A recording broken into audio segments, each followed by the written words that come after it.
Eu quero chamar o pastor Helder e chamar também o pastor Paulo Sérgio para vir fazer a oração pelo pastor Helder.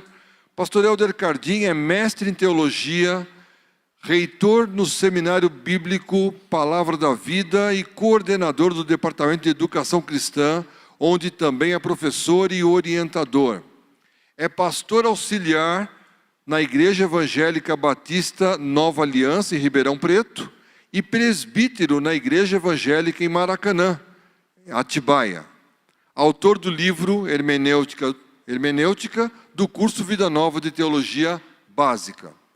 Ele é casado com Juliana e pai de 2 filhos. Então nós vamos ter esse momento de oração e depois eu vou pedir para que os irmãos que estão à frente vamos sentar lá embaixo e aí o pastor Helder continuará. Oremos então. Senhor Deus, nós te agradecemos nessa noite. Nós estamos aqui porque o Senhor tem propósitos em nossa vida, na vida da tua igreja. E desde a eternidade entendemos que esse momento é um momento precioso porque nunca foi tão necessário pensar a igreja como nos dias de hoje. E nós pedimos, pois, graça para com teu servo, para que, ó Deus, aquilo que for falado sirva para a glorificação do teu nome, edificação da tua igreja, exortação dela, aquilo que é próprio da palavra, Pai. Nós te agradecemos o privilégio que temos de estar aqui. Pedimos que o Senhor suscite em nós, por misericórdia, e o nosso coração esteja susceptível a ouvir, a pensar, repensar, e revermos, ó Deus, conceitos. Enfim, nós estamos aqui porque entendemos, ó Deus, a necessidade disso. Nós agradecemos. Nós te glorificamos, em o nome de Cristo Jesus. Amém.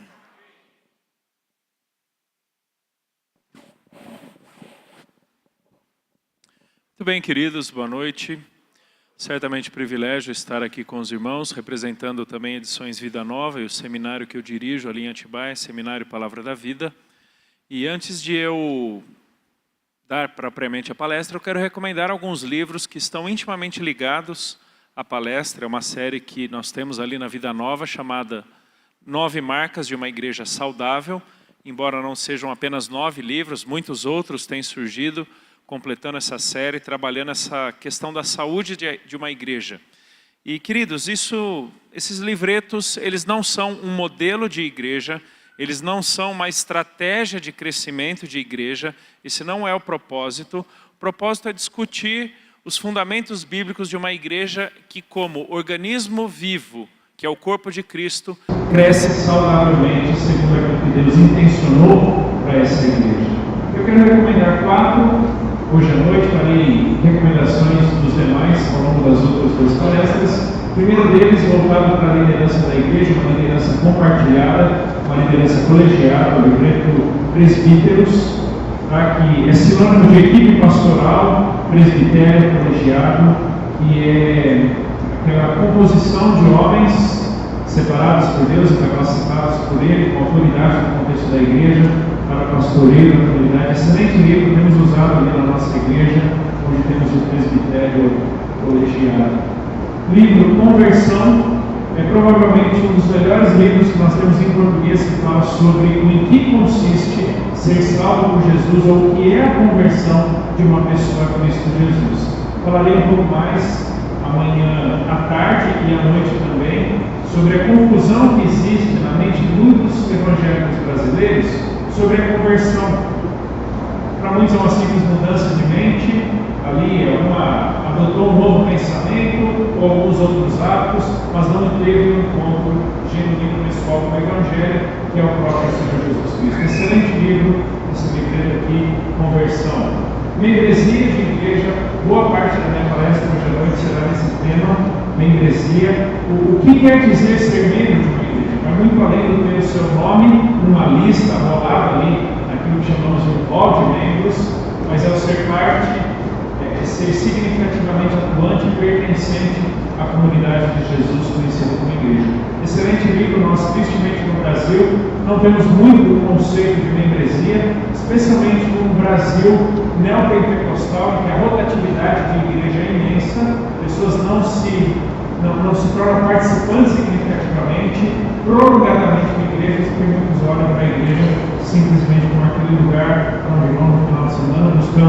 suprimento das suas necessidades espirituais. Excelente livro, Membresia.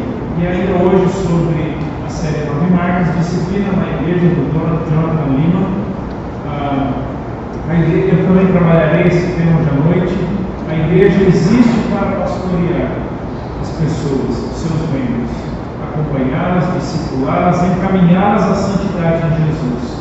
Mas a igreja também existe para, como instrumento de Deus, restaurar pessoas que decidem viver longe do Evangelho, decidem viver uma vida à parte da própria comunidade. Então a igreja é agente de Deus, na disciplina, na restauração, a provisão do retorno dessas pessoas ao Senhor Jesus. Fica a indicação desses livros. Quero recomendar também o Inteligência Humilhada, do Jonas. Não tenho dúvidas de que foi um dos livros mais significativos no nosso país no ano passado. O lançamento de 2017 no Brasil. Tive a oportunidade de fazer o endosso desse livro. Uma teologia que é feita diante de Deus, mas ajoelhada diante de Deus. Pessoas, antes de estarem diante de Deus ou diante de pessoas, estão prostradas aos pés da cruz. Uma teologia que é feita diante do Senhor, uma inteligência que é dada pelo próprio Deus, mas se humilha perante a cruz, se dobra à verdade do Evangelho. Um capítulo sensacional sobre o problema do mal e como nós lidamos com isso. Uma epistemologia reformada também, excelente capítulo. Recomendo muito aos irmãos, vocês que estão aí no contexto universitário, lendo muitas ideias, hostiza o Evangelho, hostiza a palavra de Deus, é certamente uma obra recomendadíssima aos irmãos. Lançamento super recente da Vida Nova, o Rei Salomão, do Philip Ryken. O Ryken, embora formado no seu PhD em História, ele é com certeza um dos maiores teólogos norte-americanos hoje, onde ele trabalha com muita profundidade, com muita propriedade do texto bíblico, ao mesmo tempo que traz muita aplicabilidade às nossas vidas desse texto. E nesse livro, o Rei Salomão, o Ryken, ele trabalha aquelas 3 grandes tentações pelas quais nós passamos nas nossas vidas: dinheiro, sexo e poder. 3 âmbitos, 3 áreas, onde muitos dos nossos pecados, das nossas tentações acabam se encaixando. E o Ryken não faz simplesmente uma narrativa da vida de Salomão. Ele trabalha princípios práticos, alertas, desafios, à luz de um homem que caiu em muitos desses pecados, embora, como o Ryken trabalha bem nos seus capítulos, aquela oração de Salomão, um pedido de sabedoria a Deus, acaba norteando boa parte da vida de Salomão, embora em alguns momentos fosse traído pelo seu próprio coração. Uma virtude desse livro também é que ao final de cada capítulo, o Ryken traz algumas perguntas de orientação, por exemplo, para grupos pequenos, para um grupo de juventude, um grupo de mulheres, de homens, vocês que estudam a Bíblia às vezes ali na universidade. Então, ao final de cada capítulo, 7, 8, 10 perguntas para serem discutidas ali em grupos pequenos ou numa sala de escola bíblica. Excelente material. Tem outros livros do Ryken também. Ele escreve com muita habilidade, com muita propriedade. E a última recomendação de hoje é um livro da minha autoria sobre interpretação bíblica, como ler, como entender e como praticar corretamente a palavra de Deus. Temos usado esse livro no contexto da nossa igreja, várias outras igrejas e seminários Brasil afora. É o livro texto lá do nosso seminário de Atibaia, para ajudar vocês a entenderem a palavra de Deus e com sabedoria, com fidelidade ao propósito de Deus para a Escritura, ensinarem isso às pessoas. E temos usado isso até no contexto de família. A minha esposa leu, gostou, ela queria estar aqui para recomendar aos irmãos, mas não pôde ver, tá bom? É muito acessível, a linguagem bem prática, é um livro muito prático, exatamente para isso, te ajudar a entender, a ler corretamente, entender corretamente e praticar corretamente a palavra de Deus. O nome dele é hermenêutica, que é o termo comum da teologia para toda essa tarefa de leitura, entendimento e prática da palavra de Deus. Ok? Eu quero agora, hoje à noite, trabalhar o tema do que é igreja e em que consiste a membresia de uma igreja e, portanto, uma eventual ruptura de pessoas com os princípios da palavra de Deus, a disciplina que acontece no contexto da igreja. Querido, por que é importante nós discutirmos esse tema no final de semana, numa conferência aqui com os irmãos? À medida que a igreja, um determinado país, uma determinada localidade, vai envelhecendo na sua cronologia, isso quer dizer, gerações vão se passando, toda aquela dedicação, todo aquele zelo das pessoas que fundaram a igreja, que estabeleceram o cristianismo pela primeira vez em uma determinada localidade, toda aquela paixão, aquele amor pela igreja, vai simplesmente se esvaindo com o tempo, ao ponto de se estudar, ou estatísticas dizerem, que a terceira geração do cristianismo numa determinada localidade, a terceira geração de cristãos numa determinada igreja, simplesmente deixa de ter compromisso genuíno com a igreja, porque não vem o valor ou não tem muito interesse na igreja. E nós vivemos uma época que eu quero chamar de desinstitucionalização da igreja. Aquilo que é chamado por muitos de movimento dos desigrejados, que não vê valor, não vê importância na igreja, porque a igreja se perdeu, a igreja é isso, a igreja é aquilo, a igreja tem esse problema. São aquelas pessoas que têm uma extrema facilidade de criticar a igreja, que não entenderam o que é a igreja e a importância, o caráter fundamental que a igreja tem na vida cristã. Por outro lado, nós temos muitas igrejas, Brasil e mundo afora, Estados Unidos e Europa, que tratam muito bem, países, nações que são chamadas de nações pós-cristãs, em que muitas igrejas morreram literalmente, fechando as portas ou perderam toda a sua vitalidade, deixaram de ter efetividade ministerial, deixaram de ensinar a palavra de Deus, deixaram de cuidar dos seus membros, porque se perderam no processo do ser igreja conforme a palavra de Deus. E queridos, tristemente, vendo o que tem acontecido com o nosso Brasil, nessa virada do século XX para o século XXI, se o Senhor nosso Deus não produzir um reavivamento, uma revitalização de igrejas, parece que em pouco tempo, nós como país também caminharemos para ser uma nação pós-cristã. Por isso a discussão de igrejas saudáveis é fundamental para nós, porque a igreja está a uma geração da sua própria ruína. A igreja está a uma geração da sua morte. Porque dependendo de como ela vivenciar o Evangelho na sua localidade ou na sua nacionalidade, seja em termos particulares de uma determinada cidade ou em termos denominacionais, dependendo da qualidade da saúde da igreja nesta geração, pode não existir igreja na próxima geração. E não pense que isso não pode acontecer. Os países que foram berço da reforma protestante hoje são os países mais secularizados da Europa.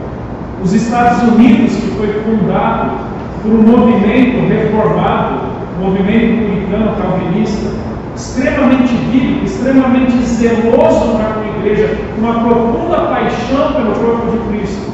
Hoje é um país onde em todo o mundo a igreja caminha em franco declínio para a sua própria morte. Nós não estamos em ruínas. Mas o que eu quero dizer por igreja? Essa definição nos acompanhará o final de semana toda. Em alguns momentos eu vou trabalhar aspectos dessa definição. Igreja é a comunidade dos santos, comprometidos entre si em torno de Cristo, para adoração a Deus, ensino das Escrituras, exercício do ministério cristão e celebração das ordenanças. Embora de ordenança, eu vejo o batismo e ceia como aspecto sacramental também, meios pelos quais Deus ministra a sua graça a nós, ao seu povo, como igreja. Comunidade dos santos, comprometidos entre si. Isso é igreja, queridos. Igreja é o corpo de Cristo. Igreja é a família de Deus. É o santuário do Senhor sobre o qual Deus colocou o seu próprio Espírito. E que comunidade? Como comunidade, a igreja existe na sua coletividade. Nós não somos individualmente igreja. Há uma ideia que paira no cristianismo evangélico brasileiro perceber que nós somos individualmente igreja. Pessoas às vezes dizem, você é igreja, e onde você estiver, a igreja estará. Interessantemente, no Novo Testamento, nenhum autor bíblico disse que o indivíduo é a igreja, porque é impossível a um indivíduo convergir em si toda a funcionalidade que apenas um corpo inteiro tem. A multiplicidade de dons, a diversidade das pessoas. Nós precisamos entender que igreja é comunidade. Porque cristianismo não é carreira solo, senão primordialmente caminhada conjunta. É incompatível a ideia do cristianismo onde cristãos vivem sem igreja. Cristãos decidem abandonar a igreja. É por isso que Paulo, quando escreve aos Coríntios, fala dos crentes, dos salvos em Corinto. Quando escreve a Filemon, fala de crentes que estavam na sua casa. Essa coletividade, essa grande comunidade do povo de Deus, que nós conhecemos e chamamos de igreja, o corpo diverso de Cristo Jesus. E esses santos estão necessariamente comprometidos entre si. É justamente essa comunhão, é justamente essa mútua pertinência que faz desta reunião uma igreja e não simplesmente uma associação de bairro, uma reunião de condomínio, uma torcida de futebol. Igreja é diferente de absolutamente tudo isso daí, porque ela, como comunidade dos santos comprometidos entre si, existe em torno de Cristo Jesus. É interessante do ser igreja. Nenhum de nós está aqui por causa de interesse próprio. Como, por exemplo, uma torcida de futebol. Você está ali porque você tem afinidade com o time e você então se reúne com pessoas que torcem para o mesmo time. Mas o interesse é teu. Igreja é a comunidade dos santos por causa de Cristo. É por causa de interesse alheio. É por causa do outro e não de nós. E queridos, prestem atenção na implicação disso. Se o que define igreja é a comunidade dos santos em torno de Cristo, nós não poderíamos recomendar a pessoas ou aconselhar cristãos para que procurassem uma igreja onde se sentissem bem. Já ouviu esse conselho? Já deu esse conselho? Esse conselho, ele é antibíblico. Procure uma igreja onde você se sinta bem. Deixa eu te dizer, é impossível a uma igreja fazer todas as pessoas se sentirem bem ali, porque ninguém pode ir para uma igreja buscando encontrar nela motivos pessoais de satisfação. Eu não tenho dúvidas, deixa eu abrir parênteses aqui, que é por isso que o movimento dos desigrejados cresce. Porque pessoas que foram para um determinado lugar buscando encontrar coisas que agradassem ou satisfizessem suas expectativas, por não encontrarem aquilo naquela localidade, simplesmente frustradas abandonam a igreja. A igreja existe em torno de Cristo e para Cristo. É por isso que Ele é o cabeça da igreja. Lembra dos muitos textos que falam isso? Que Cristo é o cabeça da igreja. Daqui a pouco já leremos alguns versos a esse respeito. Nós não vamos à igreja buscando encontrar um lugar que nos sintamos bem. Queridos, não existe igreja no mundo que nos faça sentir bem. Somos um poço de insatisfação. Somos um poço de frustração. Deveríamos recomendar que procurassem igrejas saudáveis, igrejas bíblicas, igrejas que adoram a Deus, ensinam as Escrituras, promovem o serviço cristão, o ministério de cada crente, que celebrem a ceia e o batismo como instituídos por Cristo Jesus. Esta é a igreja que nós deveríamos recomendar, não aquela em que se sinta bem. Lembro uma vez de um colega pastor dizendo, compartilhando ali comigo, que certa vez chegou um casal ao final do culto com checklist, literalmente, uma série de perguntas, e ali conversando com o pastor perguntou, a igreja tem ar-condicionado? A igreja tem isso? E eles iam ticando os itens. Pergunta, esse casal tem ou não direito de fazer isso quando nós dizemos para eles procurem uma igreja onde vocês se sintam bem? Sim ou não? Sim. Porque nós estamos dizendo, procure onde tem estacionamento, procure onde tenha já o Ministério Infantil todo estabelecido, onde tem eventos para todas as faixas etárias, e por aí vai. Um lugar onde se sinta bem. Mas isso não é igreja, queridos. Isso não é igreja. Há uma tensão que nós enfrentamos muito hoje, por favor, pode passar, que é a relação entre o aspecto orgânico e o aspecto organizacional da igreja. O que é o aspecto orgânico? Eu quero chamar aqui de pessoa ministerial da igreja. São seus ministérios, são seus membros.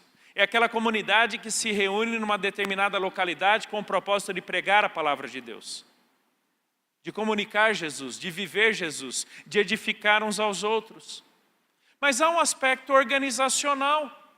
Nós temos estruturas, nós temos processos, nós temos burocracia. No nosso Brasil, nós temos uma legislação toda própria que recai sobre a igreja. Nós temos um CNPJ e, tristemente, para muitos, a organização é a igreja.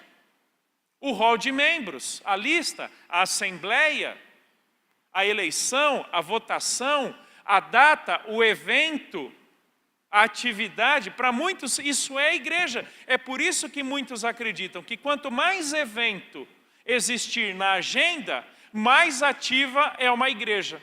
E eu te diria, não necessariamente. Você lembra que uma das características de pessoas que estão se afogando é se debaterem, fazerem muito movimento, porque acham que se fizerem muito movimento, sobreviverão? Às vezes eu vejo, isso é estatística no mundo, igrejas que estão à beira da morte acreditam que quanto mais atividades tiverem, mais pessoas atrairão. Não necessariamente. Acreditam que a igreja é a estrutura. Há uma tensão nisso, e ambas existem. Mas o que é que a palavra de Deus nos fala? Por favor, pode passar. Deixa eu ler alguns textos que falam da igreja como organismo, porque está justamente nessa relação e definição bíblica a compreensão do que é uma igreja saudável. É aquela que entende-se como organismo vivo de Jesus e que, portanto, como corpo saudável, cresce naturalmente, mas também faz com que todas as suas estruturas favoreçam a igreja. Volta um slide, por favor. Deixa eu usar aquela... Voltar. A figura da treliça e da videira. A treliça, ela existe para sustentar, apoiar, favorecer o crescimento natural do quê? Da videira. Em quem está a vida? Na videira, não na treliça. Portanto, a treliça, ela deve servir de apoio à videira, nunca sufocá-la, nunca matá-la. O que quer dizer biblicamente igreja como organismo? Pode passar. Efésios capítulo 4, verso 15 e 16. Mas seguindo a verdade em amor, cresçamos em tudo naquele que é a cabeça, Cristo, de quem todo o corpo, bem ajustado e consolidado pelo auxílio de toda a junta, segundo a justa cooperação de cada parte, efetua o seu próprio aumento para a edificação de si mesmo em amor. Sem dúvidas, essa figura do corpo é uma das figuras mais precisas e belas sobre a igreja no Novo Testamento. Entendeu por que aqui a igreja não pode ser você individualmente? Porque você não é a totalidade do corpo. Você pode ser um membro do corpo, mas você não é o corpo todo. Você pode ter uma determinada função no corpo, mas é impossível, porque nunca foi projeto de Deus, convergir em você toda a funcionalidade do corpo. Porque cada junta, cada parte, consolidado, ajustado, cooperando entre si, promove o crescimento do corpo. Esse é o aspecto orgânico da igreja. Queridos, a igreja existe além da lista dos seus membros. Igreja não é simplesmente o número de pessoas que a compõem. Porque é uma realidade espiritual da qual a igreja partilha, que tendo Cristo como cabeça, existe como agente de Deus na história para a promoção do reino de Deus, a glorificação de Cristo Jesus e o alcance do perdido. Isso extrapola o número dos seus membros. É por isso que é possível a um pequeno grupo da igreja estar reunido num determinado local e cumprindo o propósito de ser igreja, e ali Deus ser manifesto, ali Deus ser glorificado. Porque nós não estamos lidando simplesmente com um número de pessoas, mas com um corpo vivo que tem Cristo como cabeça e que existe para a edificação de si mesmo. Queridos, e que como corpo estabelecido por Deus, a nossa tarefa é não atrapalhar o crescimento que Deus dará. Corpos doentes não crescem. Corpos doentes morrem. Corpos saudáveis naturalmente crescem. Por isso que a nossa preocupação como igreja não deveria ser métodos, marketing, programas para fazerem a igreja crescer. Deveríamos nos preocupar com a saúde de um corpo, porque esse corpo saudável crescerá naturalmente. A gente sabe, a medicina nos ensina isso, a biologia nos ensina isso. Quando eventualmente alguns dos nossos filhos, aqueles que têm filhos, apresentaram alguma dificuldade, algum déficit de algum nutriente ou de alguma coisa que dificultaram o crescimento, isso nos alerta, isso nos faz buscar um médico. Por quê? Porque o natural é o quê? Crescer saudavelmente. Assim é a igreja. Por isso a figura do corpo. Quando os membros estão consolidados, cooperam entre si, é natural que o corpo cresça. Não necessariamente do ponto de vista numérico, mas também. Mas qualitativamente. Corpos doentes morrem. Corpos saudáveis crescem naturalmente. Por isso não façamos da igreja uma empresa. Ela é um CNPJ? É. Respeitemos seus processos, estruturas e pessoa jurídica. Mas entendamos a função ministerial da igreja, que é a edificação dos seus membros, a promoção do reino de Deus. Olha Romanos capítulo 12, verso 4 e 5. Porque assim como num só corpo temos muitos membros, mas nem todos os membros têm a mesma função, assim também nós, conquanto muitos, somos um só corpo em Cristo e membros uns dos outros. O que eu quero dizer que a igreja vai além da soma dos seus membros? Quando Paulo fala que, embora muitos membros, nem todos têm a mesma função, e embora tudo sendo muito diverso, há uma realidade única em Jesus. É unidade na diversidade. É a mútua pertinência dos membros dessa comunidade. Assim como a mão não pode dizer para o pé, não preciso de você, assim o pé não pode dizer para o ombro, não tenho nada a ver contigo, só porque eles estão em lugares diferentes do corpo. O aspecto orgânico da igreja é justamente igreja como corpo de Cristo. Existe além de nós. E a nossa tarefa é não atrapalhar aquilo que Deus quer fazer, queridos, por nosso intermédio. 1 Coríntios capítulo 12, não temos esse texto aí, até pelo tamanho dele. 1 Coríntios capítulo 12, verso 12 ao 27, Paulo diz assim: porque assim como o corpo é um e tem muitos membros, e todos os membros, sendo muitos, constituem um só corpo, assim também com respeito a Cristo. Pois em um só Espírito, todos nós fomos batizados em um corpo, quer judeus, quer gregos, quer escravos, quer livres. E a todos nós foi dado beber de um só Espírito, porque também o corpo não é um só membro, mas muitos. Entendeu por que aqui eu não sou individualmente igreja nem você? Porque o corpo não é só um membro. Tá? Mas muitos membros. E daqui a pouco isso vai ter uma implicação, tá bom? Cristianismo não é carreira solo, mas caminhada conjunta. Deus estabeleceu a igreja para que nela experimentemos com a maior vivacidade possível a diversidade da membresia, uns com os outros. Verso 15: se disser o pé, porque não sou mão, não sou do corpo, nem por isso deixa de ser do corpo.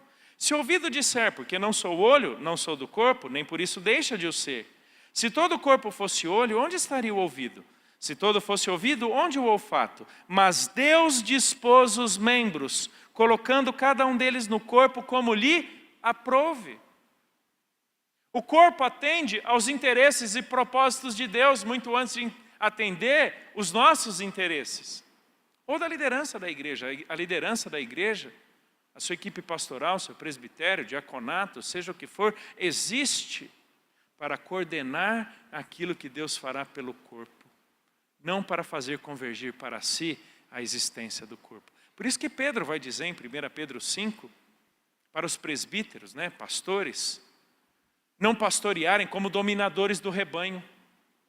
Porque nós temos a certeza de que temos um supremo pastor, Cristo Jesus, a quem nós prestaremos contas.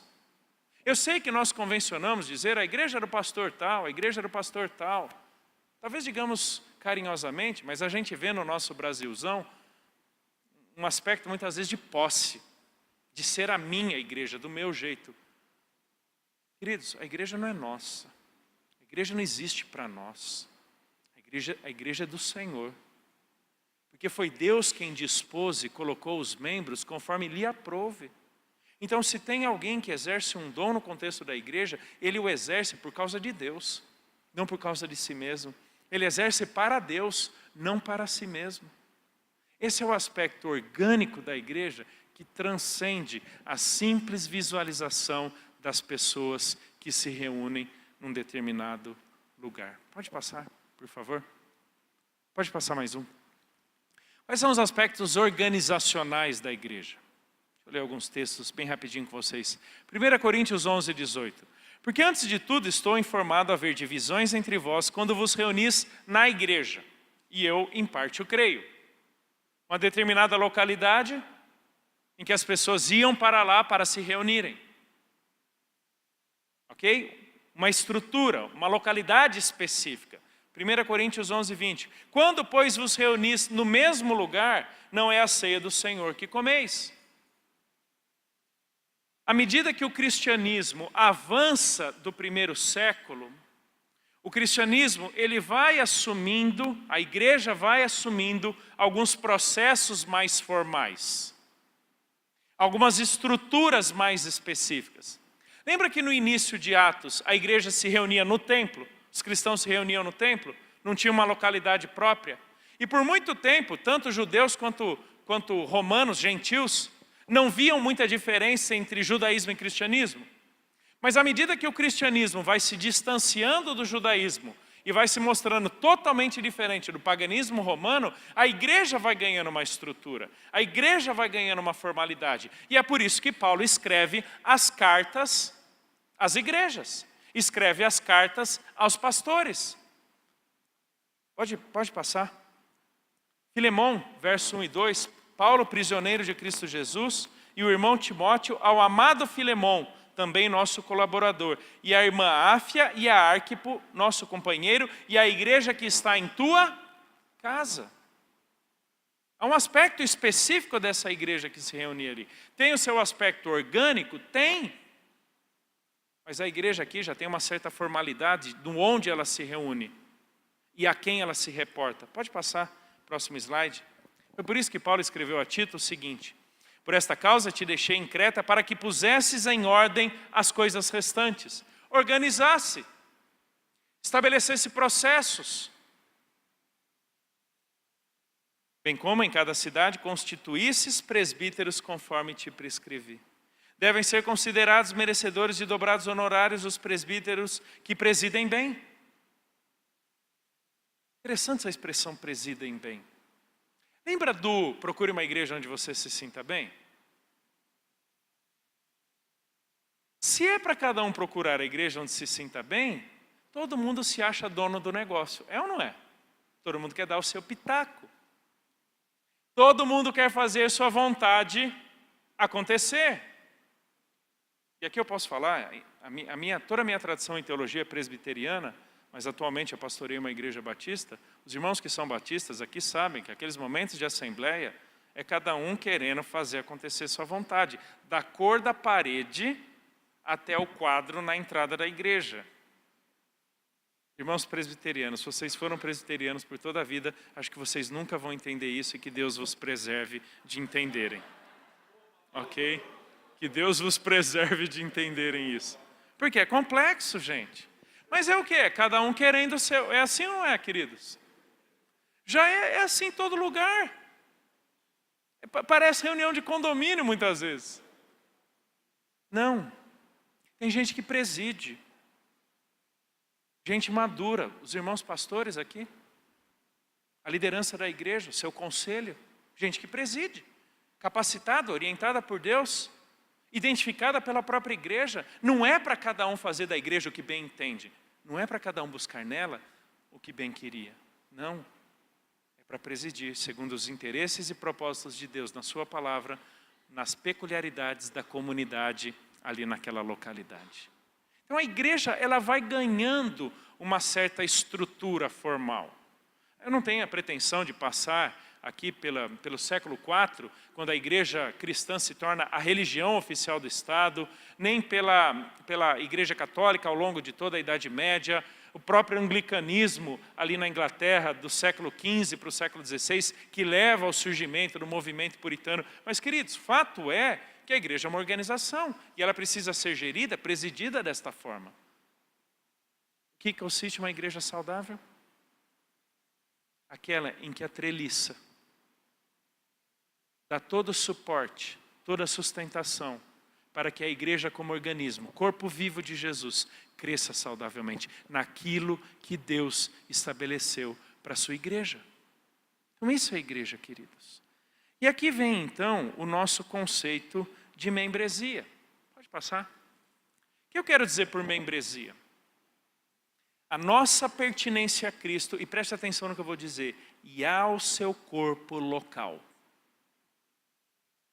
Cada vez mais eu tenho respondido Brasil afora. É possível ser cristão sem pertencer à igreja? Eu digo não. Não, não é possível. Igrejas bíblicas. Não é possível. Não existe cristianismo sem igreja, queridos. Não existe. É uma incoerência semântica, cristãos sem igreja. Porque pertencer a Cristo implica em obrigatoriamente, preste atenção, obrigatoriamente pertencer a um corpo local. Vou dizer para os irmãos o que eu digo lá na igreja, na nossa igreja em Atibaia. Pertencer a esta igreja é opcional. Pertencer a uma igreja não é opcional. Depende pela distância. A nossa igreja não é acessível a todo mundo. Então, a nossa igreja é opcional, mas igreja não é opcional. Cristianismo não é carreira solo, é caminhada conjunta. E Deus é sábio o suficiente para nos prover um corpo no qual e por meio do qual Ele trata as nossas vidas, a igreja. Olha o que Paulo diz lá em Filemão. Já lemos o texto, lerei novamente. E a igreja que está em tua casa. Gente específica, ele cita nomes. Romanos capítulo 16, vou ler só um pedacinho. Poderia ler o capítulo todo, 35 nomes. 35 nomes citados pessoalmente por Paulo. Que aquela comunidade reconhecia, identificava como pertencente à sua. Saudai Priscila e Áquila, meus cooperadores em Cristo Jesus, os quais pela minha vida arriscaram a sua própria cabeça, e isto lhes agradeço, não somente eu, mas também todas as igrejas dos gentios. Saudai igualmente a igreja que se reúne na casa deles. Saudai meu querido Epêneto, primícias da Ásia para Cristo. Olha que bonita essa expressão, a igreja que se reúne na casa dele. A casa não é a igreja. A casa é simplesmente o local onde a igreja se reunia. Muito provavelmente, irmãos que se conheciam, sabiam seus nomes, estavam comprometidos entre si, que não ficavam peregrinando de igreja em igreja, mas que estabeleciam laços espirituais de compromisso e mútua pertinência com aquela comunidade. Isso é membresia, queridos. De novo, vai muito além de ter o seu nome numa lista. Interessante, né? E a gente enfrenta isso também como igreja lá em Atibaia. Provavelmente todo estatuto de igreja tem que depois de um determinado tempo de ausência, tal membro é desligado. Sabe o que é interessante? O infeliz sabe que falta um domingo para dar o tempo. E ele vai com a maior cara de pau, cumprimenta todo mundo, como se nada tivesse acontecido nos últimos 5 meses e pouco. Pronto, renovei, ganhei mais 6 meses de ausência. É o crente da Páscoa e do Natal, né? Mas acho que vocês não têm aqui, a gente só tem isso em Atibaia, São Paulo e por aí vai, né? Parece que o indivíduo pica o seu cartão gospel e ele agora ganha 6 meses de validade de ausência. Isso não é igreja, pessoal, isso não é igreja. Tá bom? Isso não é igreja. Aqueles irmãos que se reúnem na sua casa, que têm compromisso uns com os outros, que se identificam. Interessante, 2 Coríntios, capítulo 8 e 9, Paulo fala de um irmão entre os coríntios, que ele nem cita o nome, mas já diz que todo mundo sabia quem era. Olha que sensacional. Sem citar o nome, Paulo dá algumas características espirituais daquele indivíduo e a comunidade já sabia quem era. Por quê? Por causa do compromisso daquele irmão com todos os outros irmãos. O pertencer à igreja. Pode passar.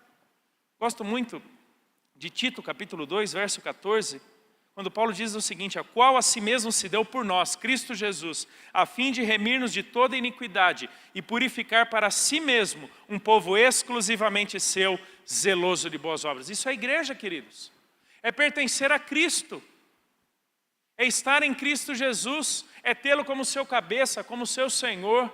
E o senhorio de Cristo não é opcional não, tá bom? Não é opcional. Faz parte da redenção em Cristo Jesus. Ele nos livra do império das trevas e nos leva para o reino do seu Filho amado Cristo Jesus. Ele morreu por nós, somos dele. Mas olha 1 Coríntios 12, 27. Ora, vós sois corpo de Cristo e individualmente membros desse corpo. Efésios 4, 25. Por isso, deixando a mentira, fale cada um a verdade com o seu próximo, porque somos membros uns dos outros. Preste atenção. Deus não deu a vida para cada um cuidar da sua, tá bom? Isso é legal na frase do caminhão, mas não serve no cristianismo. A liberdade de um não vai até onde começa do outro. Isso é muito legal na sociedade de Woodstock 69. Sociedade alternativa, que ninguém tem compromisso com ninguém. Isso é real no mundo pós-moderno, individualista, egoísta, mas não na igreja. Sabe por quê? Porque como igreja, Deus deu a minha vida para cuidar da sua e Deus deu a sua para cuidar da minha. No cristianismo, a invasão de privacidade, a invasão de liberdade, porque isso quer dizer membresia. É vivermos um a vida do outro.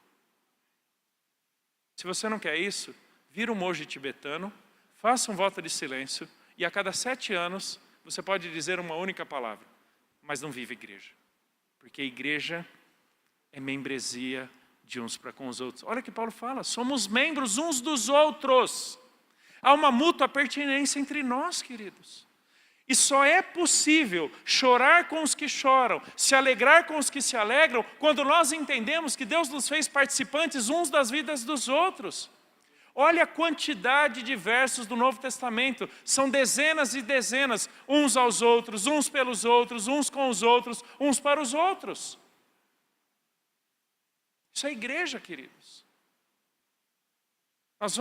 Nós nos reunimos como igreja para vivermos um a vida do outro e mutuamente cooperarmos um com o outro para o crescimento na palavra de Deus.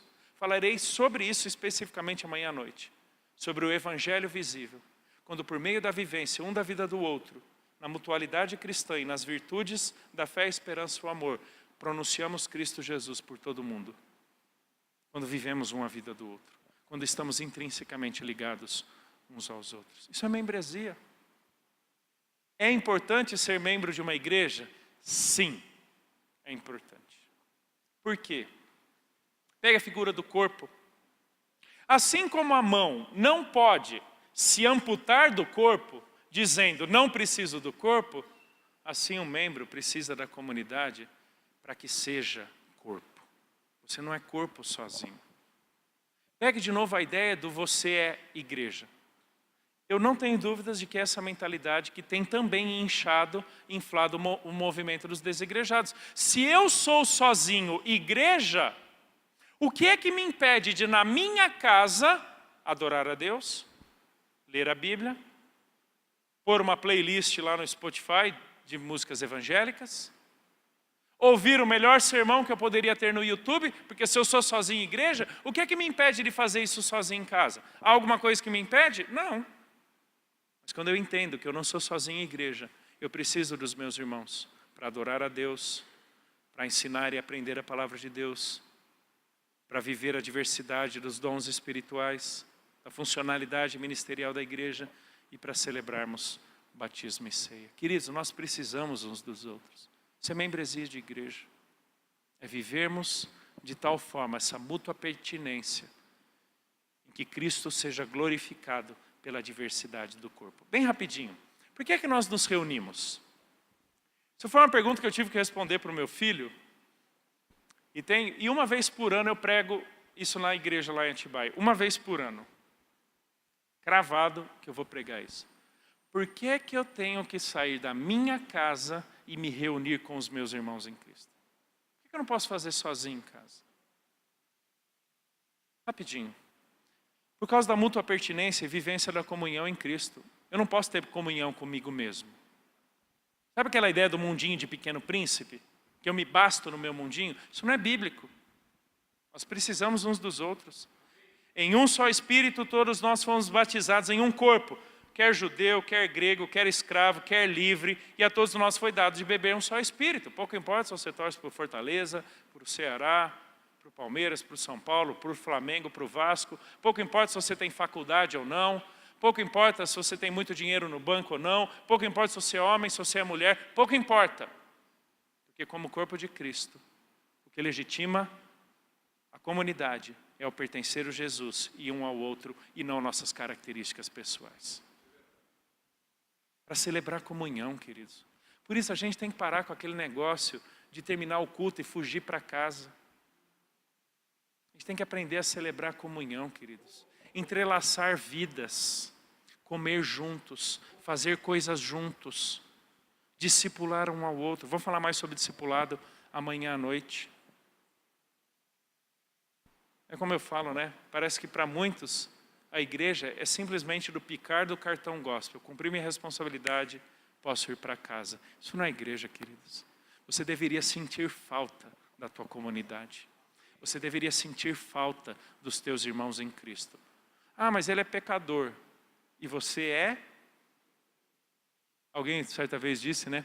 Que chegou para o Billy Graham e disse: Pastor Billy Graham, tenho andado por muitas igrejas e não tenho encontrado nenhuma delas santas. Aí o Billy Graham respondeu o seguinte: se o dia você encontrar, não entre, senão você vai estragá-la. Você queria encontrar o que na igreja? A turma glorificada?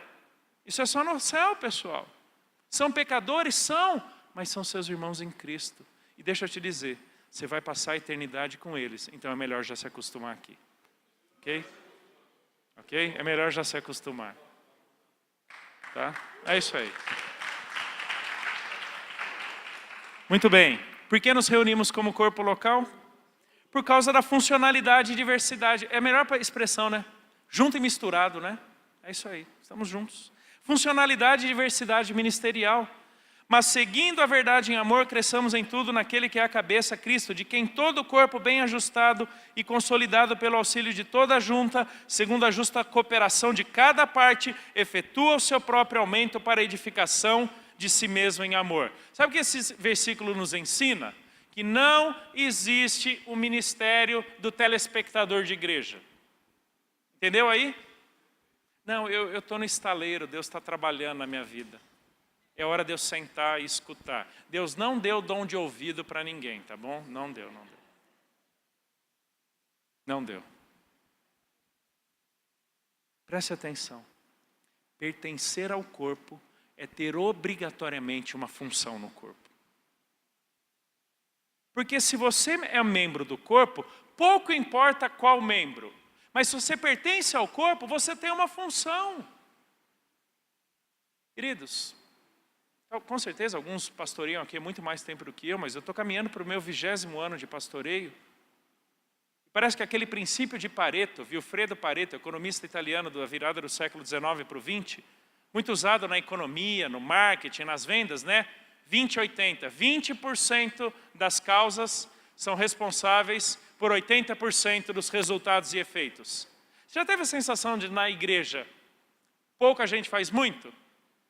20% fazendo 80% do trabalho? Está errado, pessoal. Deus não te deu o ministério do banco. Não, está na hora de eu sentar e ouvir. Não. Pelo menos limpa, né, o banco que você está usando e vem na semana seguinte e limpa dos irmãos também, porque alguém tem que limpar, já que é o ministério do banco. Queridos, pertencer ao corpo é ter uma função. Deus distribuiu dons à igreja. E é por meio desses dons que a igreja acontece. Que cada parte, cada junta, cada pedaço contribui para o seu próprio crescimento em Cristo Jesus. Isso é ser membro de igreja, viu? Isso é ser membro de igreja. Na época do show da fé, como a gente vê na TV, pessoas simplesmente assistem o culto. Isso não é igreja. Igreja é cada um de nós ali envolvido no ministério para que o corpo todo cresça. Igreja somos todos nós envolvidos ministerialmente, uns com as vidas dos outros. Próximo. Nos reunimos para o cultivo da espiritualidade e edificação da igreja. Oração, instrução, consolo. Memorize esses versos um dia ali na sua casa. Hebreus 10, 24 e 25. Consideremo-nos também uns aos outros para nos estimularmos ao amor e às boas obras. Não deixemos de congregar-nos como é costume de alguns. Antes façamos admoestações e tanto mais quanto vedes que o dia se aproxima. Amanhã à noite eu falarei um pouquinho mais sobre a mutualidade cristã e a cultura do discipulado. Mas olha que interessante. Para nos estimularmos ao amor e às boas obras, não deixem de congregar como é costume de alguns. Por que é que nós nos reunimos como igreja? Para nos edificarmos mutuamente. Queridos, se vocês têm pastores que ensinam a palavra de Deus a vocês, louvem a Deus por eles, mas não terceirizem a eles a responsabilidade que todos nós temos de nos edificarmos pela palavra de Deus. É por isso que nós nos reunimos. Para crescermos juntos. Para ensinarmos, exortarmos, orarmos, consolarmos, instruirmos, edificarmos. Isso é igreja.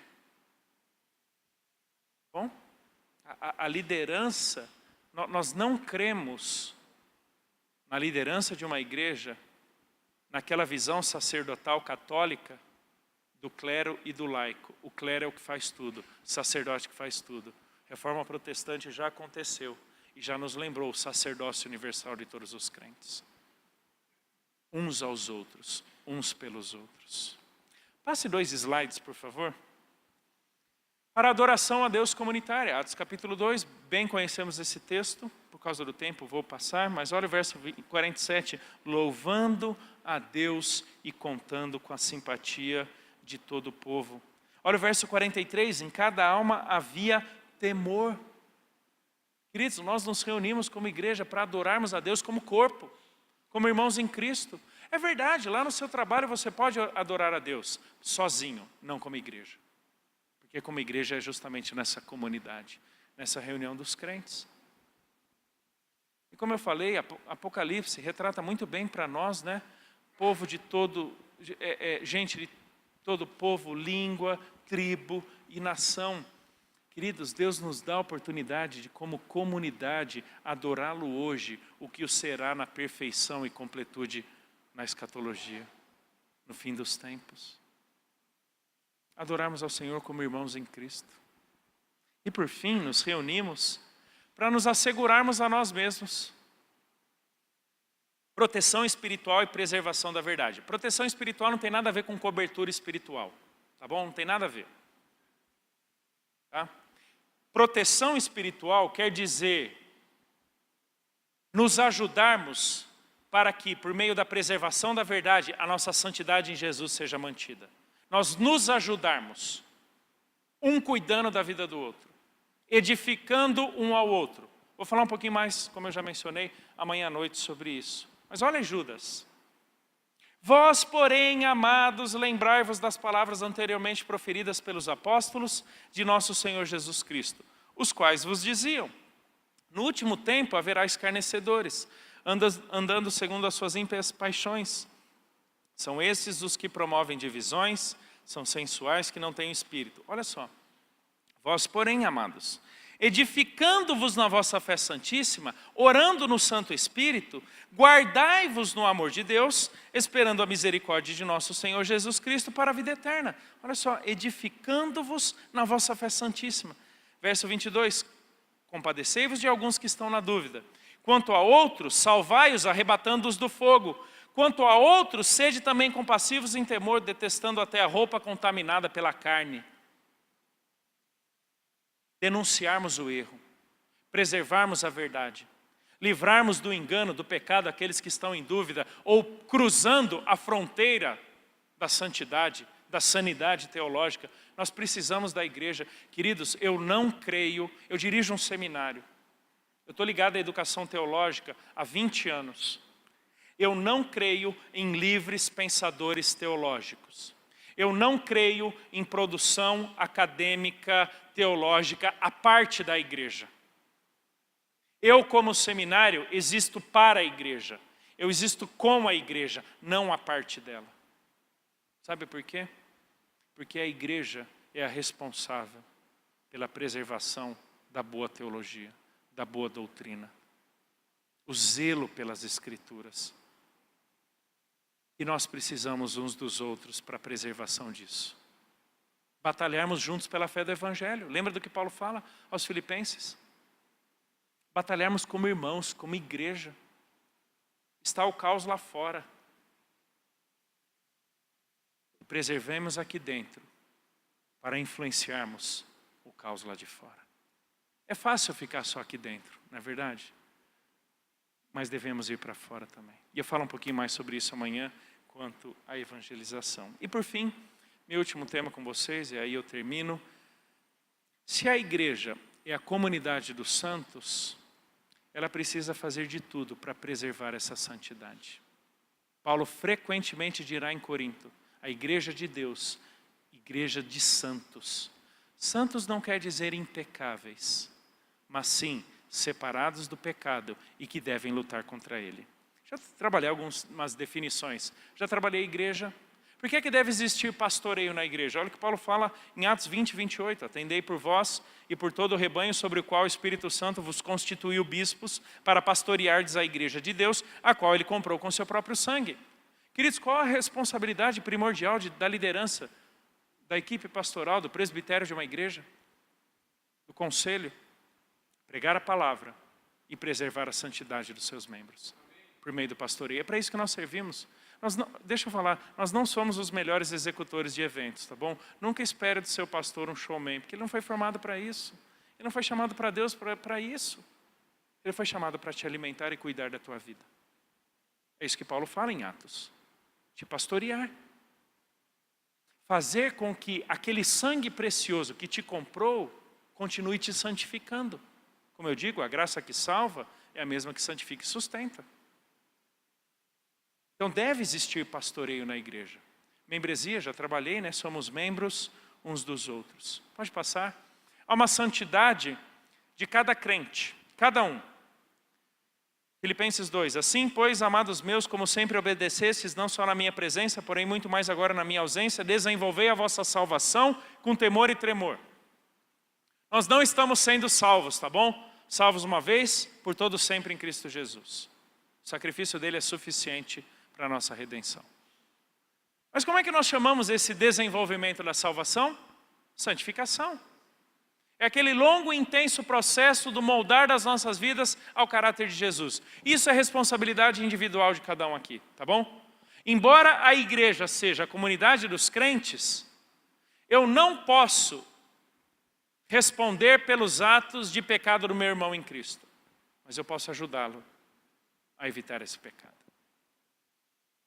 Mas há uma santidade, pode passar, há uma santidade coletiva, corporativa, comunitária, da igreja.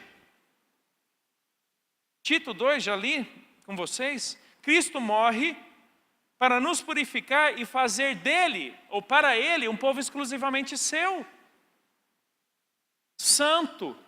Como Paulo vai dizer em Efésios, santuário edificado ou dedicado ao Senhor. Queridos, há uma santidade intrínseca na igreja. É a comunidade de pecadores? Mas de pecadores redimidos, regenerados, transformados e sustentados pela graça, que devem perseguir como igreja esta santidade em Jesus. Isso é o que nos caracteriza, queridos. A comunidade dos santos, a igreja dos santos em Jesus. E por fim, uma definição necessária, é o que quer dizer pecado. Pecado é um daqueles conceitos que hoje pessoas não querem passar por ele. Pode passar. Não tem um outro slide? Um anterior a esse? Ok.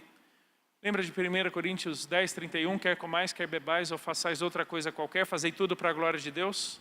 O que esse verso nos ensina sobre pecado? Que pecado é tudo aquilo que não fazemos para a glória de Deus. Pecado é tudo aquilo que não expressa, não redunda, não promove a glória de Deus. E que se a igreja existe para o pastoreio dos seus membros, ela precisa ajudar os seus quando esses não estão glorificando a Deus. Esse é o nosso propósito. E aqui entra então o tema da disciplina eclesiástica. Pode passar então Mateus capítulo 18, por favor? Mateus 18. Os irmãos devem se lembrar, se teu irmão pecar contra ti, vai arguí-lo entre ti e ele só. Se ele te ouvir, ganhaste a teu irmão. Se porém não te ouvir, toma ainda contigo uma ou duas pessoas, para que pelo depoimento de 2 ou 3 testemunhas, toda a palavra se estabeleça. E se ele não os atender, dize-o à igreja, e se recusar a ouvir, também a igreja, considera-o como gentio e publicano. Em verdade vos digo que tudo que ligares na terra terá sido ligado nos céus, e tudo que desligares na terra terá sido desligado nos céus. Em verdade também vos digo que se 2 dentre vós sobre a terra concordarem a respeito de qualquer coisa que porventura pedirem, ser-lhe-ás concedida por meu Pai que está nos céus. Porque onde estiverem 2 ou 3 reunidos em meu nome, ali estou no meio deles. Qual é a função da igreja? Disciplinar seus membros. Agora prestem atenção no que eu quero dizer com a palavra disciplina. Para nós, disciplina é uma palavra quase que exclusivamente negativa, não é verdade? Porque na nossa mente vem a ideia da disciplina sumária, exclusão, mandar embora. Como eu costumo dizer, especialmente a partir de 1 Coríntios 5 e tantos outros textos, a gente não manda ninguém embora da igreja. A gente só reconhece o quão distante ela está da igreja. Porque ele decidiu não viver os princípios da palavra, nem se submeter à liderança da igreja e à sua irmandade com outros crentes. Decidiu viver a vida por ele mesmo. Ele se colocou para fora da igreja. Nós só estamos reconhecendo isso. Me entenderam? Ele decidiu viver tão distante do cristianismo, ele decidiu viver tão distante de Deus, que a gente não mandou ele embora da igreja. A gente só reconheceu que ele estava longe, porque ele decidiu se apartar. É por isso que Jesus fala, confronte. Se ele atender, você ganhou o seu irmão. Se ele não te atender, leve 2 ou 3 com você. Se ele não atender, exponha-o à igreja, para que a igreja reconheça o caráter inconfesso, soberbo desse indivíduo. Existe um pecado que leva a essa disciplina final. É a falta de confissão e arrependimento. Ninguém é disciplinado só porque teve pensamento impuro. Ninguém é disciplinado ou mandado embora da igreja, excomungado, né? Como uma palavra bem ligada ao catolicismo, mas extremamente importante para nós, porque isso é disciplina, né? O mandar embora é excomunhão. Você privou, o indivíduo está privado da comunhão do corpo, que é uma das maiores belezas do cristianismo, uma das maiores belezas da igreja. Ele decidiu viver a parte da comunidade. Olha alguns outros textos do que Paulo fala. Pode passar, Gálatas 6. Irmãos, se alguém for surpreendido em alguma falta, vós que sois espirituais, corrigi-o com espírito de brandura. E guarda-te para que não sejas também tentado. Levai as cargas uns dos outros, e assim cumprireis a lei de Cristo. Outro texto, 2 Tessalonicenses, capítulo 3, verso 6, 7, 14 e 15. Nós vos ordenamos, irmãos, em nome do Senhor Jesus Cristo, que vos aparteis de todo irmão que ande desordenadamente, e não segundo a tradição que de nós recebestes, pois vós mesmos estáis cientes do modo porque vos convém imitar-nos, visto que nunca nos portamos desordenadamente entre vós. Caso alguém não preste obediência à nossa palavra dada por esta epístola, notai-o, nem vos associeis com ele, para que fique envergonhado. Todavia não o considereis por inimigo, mas adverti-o como irmão.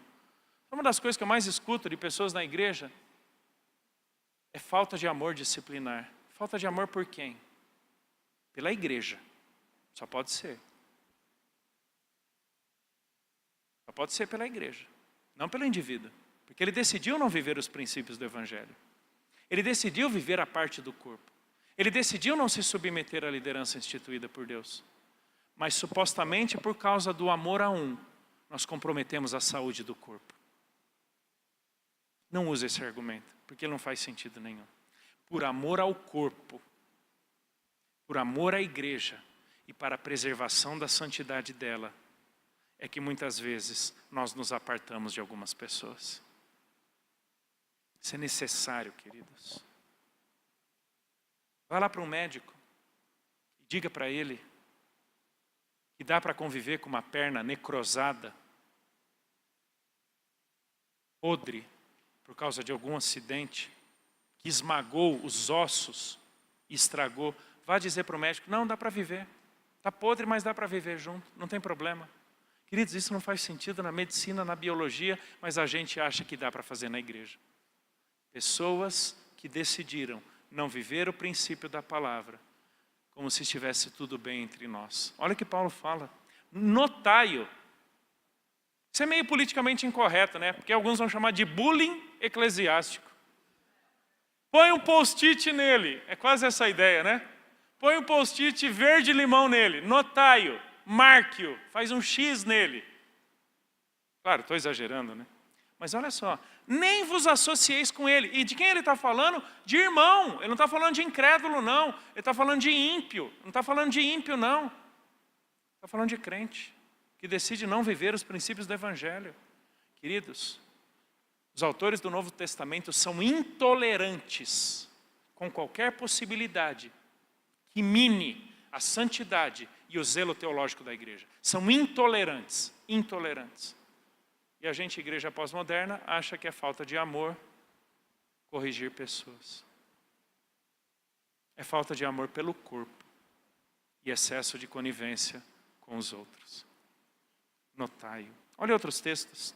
Romanos 16.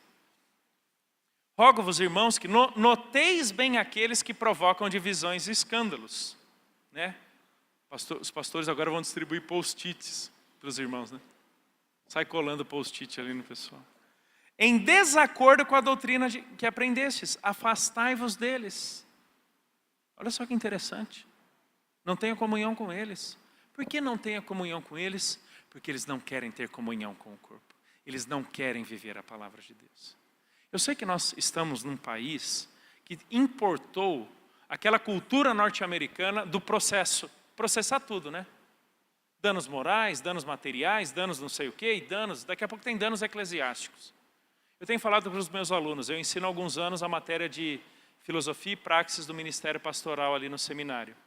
E eu já falei para eles, criem o fundo processo. Vocês vão ser processados, isso é fato.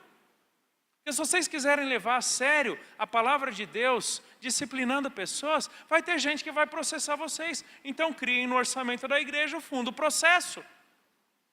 Mas não deixem de disciplinar. Não deixem de preservar o corpo. Não deixem de manter a santidade da igreja, mesmo que isso traga implicações legais sobre vocês. Agora, façam tudo da forma mais correta, mais legal possível, mas não comprometam os princípios do Evangelho, de forma alguma. Porque é inclusive pela disciplina que nós preservamos a beleza da comunidade dos santos, que estão comprometidos entre si, em torno de Cristo Jesus. Queridos, eu quero encerrar orando por nossas igrejas. Que Deus dê sabedoria, seus pastores, seus líderes. Deus tenha misericórdia do nosso país. Nos livre dessa tendência do hemisfério norte de caminhar para nações pós-cristãs, que cada vez mais desprestigiarão a igreja E queridos, amem suas igrejas locais. Montem suas agendas em função de suas igrejas. Não olhem para elas simplesmente nas atividades que elas têm a proporcionar, mas como o corpo de Cristo, com o qual você celebra o seu Senhor Jesus. Vamos orar? Deus, muito obrigado pela salvação que temos em Jesus, pela certeza do amor dele por nós, que nos garantiu não apenas a vida eterna, senão também a participação presente no corpo dele, a igreja. Deus, obrigado por esse privilégio. Deus, nos ajude a amar a igreja, nos ajude a amar o corpo de Cristo, nos envolvermos de tal forma a darmos de nós mesmos, dos nossos esforços, recursos, tempo e tantas outras coisas a favor do corpo. Deus, ajude-nos nesse compromisso de uns para com os outros, amarmos uns aos outros genuinamente, vermos os nossos irmãos como aqueles com quem partilhamos do cristianismo e a quem devemos edificar por meio das nossas próprias vidas. Deus, livre o nosso Brasil de experimentar uma realidade pós-cristã, como tantas nações europeias e o próprio Estados Unidos. Deus, dê sabedoria à liderança das igrejas aqui representadas, aos seus pastores, conselhos, presbíteros, diáconos, aos seminários aqui também, na formação santa, erudita e profunda, mas ao mesmo tempo amorosa e temerosa dos seus alunos, para que pastoreiem a igreja de Cristo com paixão, com devoção e com consubmissão ao Senhor. E Deus, nos dê um final de semana abençoado, de muita reflexão, de muita dedicação a esse tema, que custou a vida do nosso Senhor, a igreja. Muito obrigado, Deus. Amém.